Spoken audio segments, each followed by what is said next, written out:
I'm Tracy Baxter with today's Record Newswatch. Members of numerous police agencies converged on the Ellenville area earlier today following word of a homicide and a suspect on the loose. It happened at around 3:30 this morning at Renaissance Project, a drug and alcohol rehabilitation center off Ulster Heights Road in the town of Wawarsing. 24-year-old Richard Giga of New City was the man being sought. Ulster County Sheriff Paul Van Blarcom said the bloodshed began with an argument. We're at the early stages of the investigation, but what we know so far, there was an altercation between a resident at the Renaissance Project and a security officer.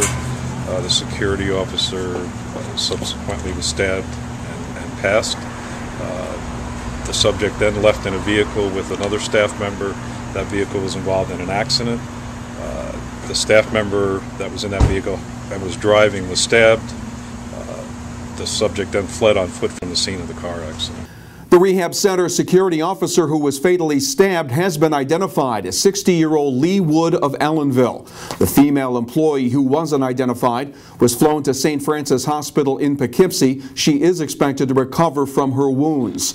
After the car flipped over, Giga ran into a wooded area, prompting an intense manhunt that included state police roadblocks and vehicle inspections that clogged traffic along Route 209 in Ulster County. Schools in the Ellenville district were closed today, and Fallsburg schools were placed in lockdown.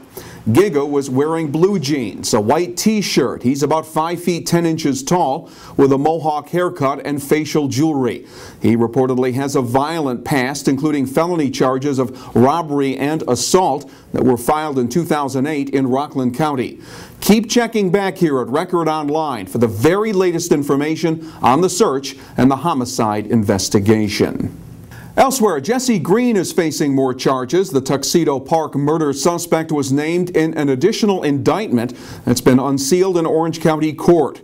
Green has been under indictment on first and second degree murder charges for the July 7th stabbing and beating death of his father Daniel Green, and for assault for injuring his mother Jacqueline during the same incident at the family's Tuxedo Park home. Now an additional 6-count indictment has been handed up, charging Green with conspiracy and solicitation.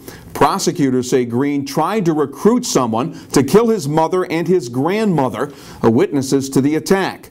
30-year-old Jesse Green has been in isolation, barred from contact with anyone other than his lawyer, legal investigators, or bail bondsmen. A follow-up investigation is underway to determine if any mechanical problems could have been a factor in Tuesday's fatal accident in the town of Blooming Grove. Indications are the brakes locked on the truck hauling a drilling rig along Mountain Lodge Park Road. The vehicle jackknifed and veered off a curve in the road. The driver, 48-year-old John Rule of Richmond, New Hampshire, apparently jumped out and was hit by the truck. He was dead at the scene. Investigators plan to take the truck apart to check for any possible equipment failure. A union leader with the Sullivan County Sheriff's Department is voicing concerns about the impact of possible cutbacks in personnel for 2011. Union President Detective Ed Simon believes a county budget reduction of $1.5 million within the 40-member department would result in the loss of about 15 patrol officers. He says that would increase response times and put the public and other officers at greater risk. Sullivan County Manager David Fanslow says no firm numbers have been discussed to this point. Fanslow says the county is facing a $12 million budget shortfall for next year. And cats may have 9 lives, as the saying goes, but the proposed cat law in the city of Kingston is dead. Members of the city's Common Council made no attempt last night to override Mayor James Sotile's veto of a law that would have allowed for cats to be seized if they didn't have proper identification or if they were considered lost, abandoned, or stray. The council had voted 7-2 back in August to approve the law as a way to deal with Kingston's feral cat population, but later 3 council members changed their minds, leaving not enough votes to override the mayor's veto. Well, Well, after a few days of clouds and rain, there is better weather in our immediate future.